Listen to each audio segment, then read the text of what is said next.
اچھا، تو آج ہم قرآن مجید کی ایک بہت خاص آیت پر بات کر رہے ہیں، سورۃ البقرہ کی آیت 24۔ جی، آیت ہے فَإِن لَمْ تَفْعَلُوا وَلَن تَفْعَلُوا فَاتَّقُوا النَّارَ الَّتِي وَقُودُهَا النَّاسُ وَالْحِجَارَةُ أُعِدَّتْ لِلْكَافِرِينَ۔ جی، اور اس کا ترجمہ کچھ یوں بنتا ہے کہ لیکن اگر تم ایسا نہ کر سکو اور یقیناً ہرگز نہ کر سکو گے تو پھر ڈرو اس آگ سے جس کا ایندھن انسان اور پتھر ہے، جو کافروں کے لیے تیار کی گئی ہے۔ بالکل۔ تو اس ایک آیت میں ہی مطلب دو بہت بڑی باتیں، ایک تو وہ چیلنج والی بات، جی ہاں، قرآن جیسا کلام بنانے کا چیلنج۔ اور دوسرا اگر چیلنج قبول نہ کیا جائے تو پھر وہ آگ کا ذکر۔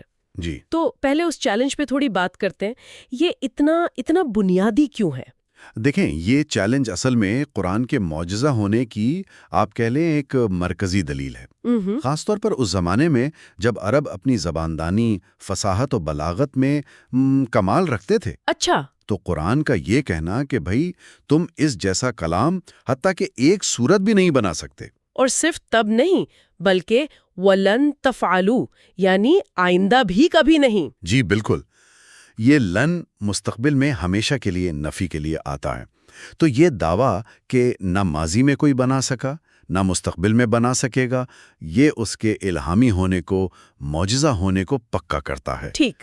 تو آیت کا زور یہ ہے کہ بھئی جب تم یہ چیلنج پورا ہی نہیں کر سکتے تو پھر اس کے پیغام کو مانو، تسلیم کرو۔ یہ تو واقعی ایک بہت آپ کہیں پاورفل آرگیومنٹ ہے، اور پھر فوراً ہی آیت ہمیں انتباہ کی طرف لے جاتی ہے، اگر کوئی نہ مانے تو فَاتَّقُوا النَّارَ، اس آگ سے بچو۔ جی، یہ آگ جو ہے یہ عام آگ جیسی تو نہیں لگتی، خاص طور پہ یہ ایندھن والی بات، الناس والحجارۃ، انسان اور پتھر، یہ کیا معاملہ ہے؟ ہاں، یہ بہت عام نقطہ ہے۔ وقود کا مطلب ہے وہ چیز جس سے آگ جلائی جائے، بھڑکائی جائے۔ تو یہاں ایندھن انسان اور پتھر ہیں۔ انسانوں کا ایندھن بننا تو شاید سمجھ آتا ہے کہ وہ سزا پا رہے ہیں، لیکن پتھر؟ جی، پتھروں کے بارے میں مفسرین کی مختلف آراء ہیں۔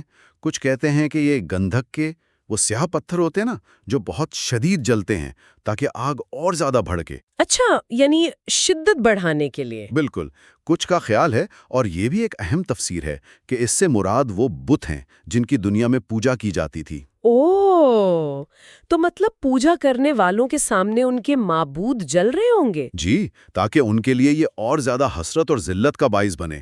تو مقصد اس آگ کی جو غیر معمولی شدت ہے، اس کی ہولناکی ہے، اس کو واضح کرنا ہے۔ یہ تو واقعی گہری بات ہے۔ اور پھر آیت کا آخری حصہ اعدت للکافرین، یہ کافروں کے لیے تیار کی گئی ہے۔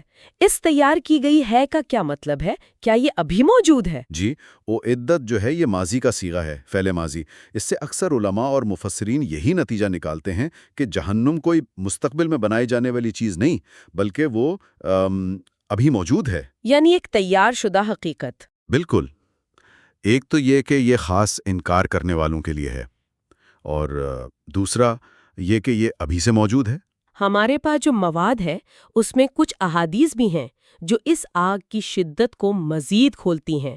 ایک میں تو یہ ہے کہ ہماری دنیا کی آگ جہنم کی آگ کے مقابلے میں 17واں حصہ ہے۔ جی ہاں، صحیح بخاری اور مسلم کی روایت ہے، 70 گنا زیادہ شدید۔ 70 گنا، یہ تو مطلب ہم تصور بھی نہیں کر سکتے۔ بالکل، اور ایک اور حدیث ہے جو اس سے بھی زیادہ تفصیل بتاتی ہے، سب سے ہلکے عذاب والے کے بارے میں۔ جی، وہ جوتوں والی حدیث۔ جی، کہ ایک شخص کو آگ کے جوتے اور تسمے پہنائے جائیں گے، اور ان کی گرمی سے اس کا دماغ ایسے کھولے گا جیسے ہانڈی ابلتی ہے۔ اللہ اکبر۔ اور وہ شخص یہ سمجھے گا کہ شاید سب سے زیادہ عذاب اسی کو ہو رہا ہے، حالانکہ وہ سب سے کم عذاب والا ہوگا۔ یہ تو جہنم کی شدت کی انتہا کو ظاہر کرتا ہے۔ بالکل، یہ ناقابل بیان شدت کی طرف اشارہ ہے۔ ایک روایت میں وہ آگ کے رنگ بدلنے کا بھی ذکر تھا نا، 1000 سال میں سرخ، پھر سفید، پھر سیاہ۔ جی، ترمذی کی روایت ہے، 1000 سال دھونکا گیا تو سرخ ہوئی، پھر 1000 سال میں سفید، اور پھر 1000 سال میں سیاہ ہو گئی۔ اب وہ بالکل سیاہ، اندھیری ہے۔ گویا کہ وہ اپنی حتمی حالت میں پہنچ چکی ہے۔ جی، یہ ساری تفصیلات قرآن کی ہوں یا حدیث کی، ان کا مقصد یہی ہے کہ انسان اس انجام کی سنگینی کو سمجھے اور اس سے بچنے کی فکر کرے۔ تو خلاصہ اگر کریں تو یہ آیت پہلے تو قرآن کے چیلنج کو، اس کی معجزانہ حیثیت کو سامنے رکھتی ہے، جی پھر اس چیلنج کو نہ ماننے کے نتیجے میں ایک انتہائی شدید آگ سے خبردار کرتی ہے، ایسی آگ جو پہلے سے تیار ہے بالکل کافروں کے لیے۔ اور جس کا ایندھن عام لکڑی کوئلہ نہیں بلکہ خود انسان اور پتھر ہیں، اور احادیث اس آگ کی ناقابل تصور شدت اور ہولناکی کی تصویر کشی کرتی ہیں۔ بالکل یہی بات ہے، دعویٰ، دلیل اور انکار کا انجام۔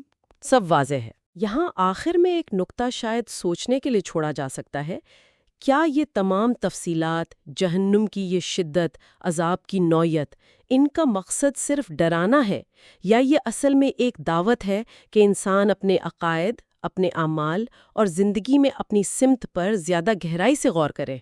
بہت اہم سوال ہے۔ یقیناً یہ غور و فکر کی دعوت تو ہے،